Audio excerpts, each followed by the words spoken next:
This is the moment the bomber tried to ram the hotel security gates. He fails but detonates himself anyway, knowing his vehicle is packed with about 600 kilos of high explosives, RDX and TNT.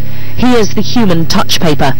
By this stage, the guards must have known they had minutes, maybe seconds, to stop the vehicle and themselves blowing up. There are desperate and frightened attempts to douse the bomber and stop the tragedy. The pictures end just before the truck ignites. It caused immense destruction, creating a 24-foot deep crater.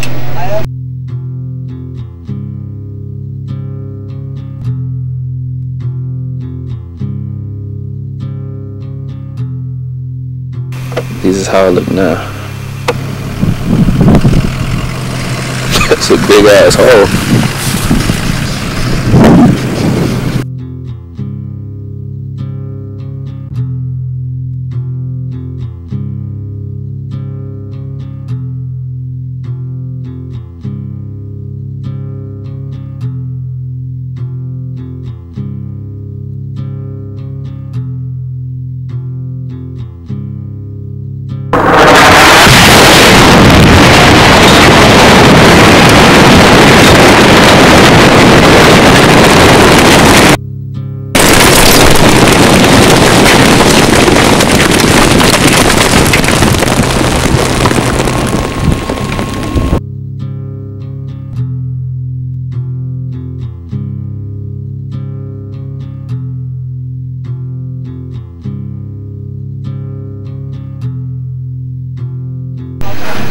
It caused immense destruction, creating a 24-foot deep crater.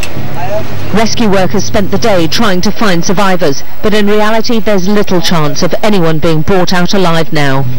Instead, they pull out bodies. The list of the dead is growing. Among them, the Czech ambassador, one of a number of foreigners at the luxury hotel when the bomb exploded.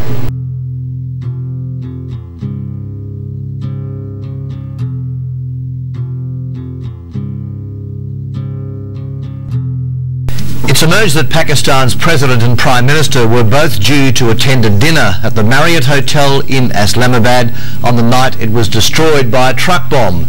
The venue was switched at the last minute, leaving some to wonder if the President's guards knew about the possibility of attack and failed to warn the public. The President and the Prime Minister would have been in the hotel dining together when the bomb went off if the venue had not been switched at the last moment.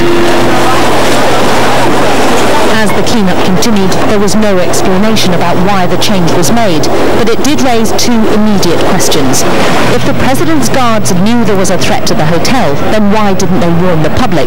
And did the bomber know about the presidential dinner? If the answer is yes, who leaked those highly confidential details? Certainly it appears other guests were entirely misled about the danger. There was a hotel security guy running inside and he said, nothing, it's okay, don't panic, just keep sitting, and it's just a gas cylinder blast. So we came back to the table and started eating again. I think we stayed there for another 6, 7, 8 minutes, it felt like that. Then all of a sudden this was a roar of sound.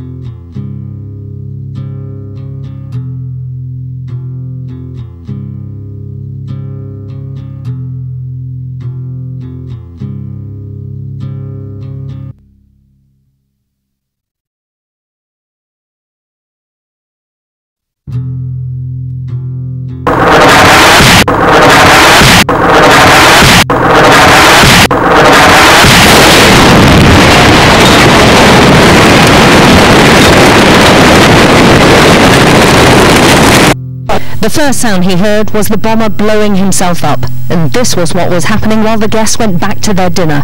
The lapse before the truck actually detonates would surely have been time to get people to safety. Among the dead, the Czech ambassador, his repatriation attended by Pakistan's top officials.